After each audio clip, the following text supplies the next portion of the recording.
Wearing something interesting can make your life more interesting. I'm constantly having conversations with people on the subway or on the streets, just that they'll come up and say, you know, that they like my jacket or something. Growing up in Austin, Texas was very cool, just because it is such a creative community there, and people have a lot of style in Austin, but it's not about fashion at all. I came to New York and I started working for an embroidery house. That was what I wanted, I thought. After doing that for a few years, I started my blog, not as a career, you know, I never thought it would be part of my job. I just sort of needed another creative outlet. I wanted to be doing something that had more to do with the way I was experiencing fashion and what I was enjoying about it. I'm not really attracted to things that are like crazy out there fashion, but I like to, you know, I'm attracted to sort of classic pieces that can be worn in a way, you know, with a twist. Jewelry was my earliest sort of personal adornment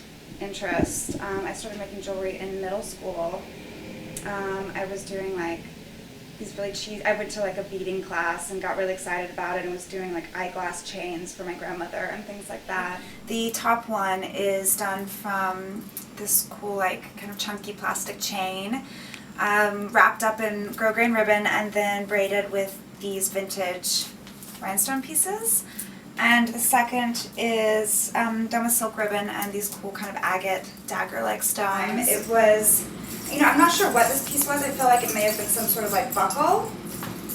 And I added all these little guys to it. I soldered each of these pieces on. I took them from another piece and soldered all of these on and then attached little rings so I could make this sort of fringe detail on it.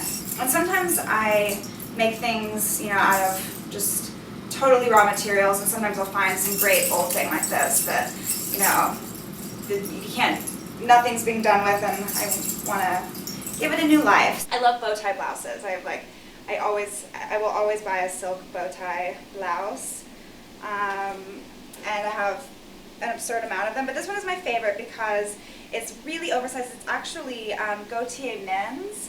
And I can't picture a man ever wearing it. The one shoe that I wear that men constantly comment on, and I wouldn't have ever thought them to be like a shoe that guys would be into, but everywhere I go, like, you know, like just bicycle messengers or whatever, I get like the most comments from guys on these shoes. I got it at a yard sale in the Hamptons. It was part of a little boy's suit. And the mother, I think it was his communion suit, she was upset that I wanted to split up the set and didn't want to sell me the jacket. She was like, well, come back tomorrow, and if the jacket's still here, then I'll let you buy it without the pants. And I was like, I don't want to come back tomorrow, I want this jacket now, I had to have the jacket. So she was selling this suit for like $15, and I think I ended up paying her $20 to take just the jacket. And then I added these kind of beaded cuffs. So the jacket was already perfect. The cut was perfect. I love the sleeve.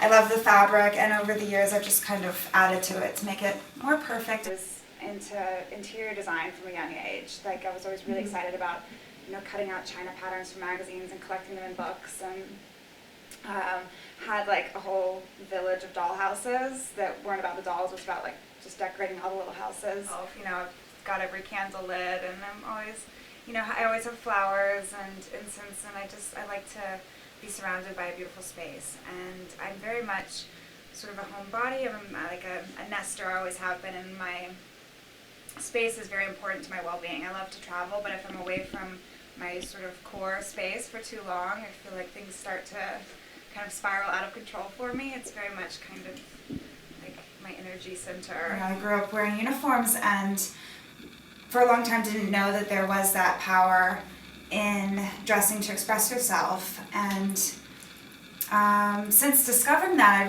I over the years, through the process of discovering that, I've honestly gained a confidence that I never knew I could have. And also, you know, it's shaped my life and my career and my world in ways that I never thought possible.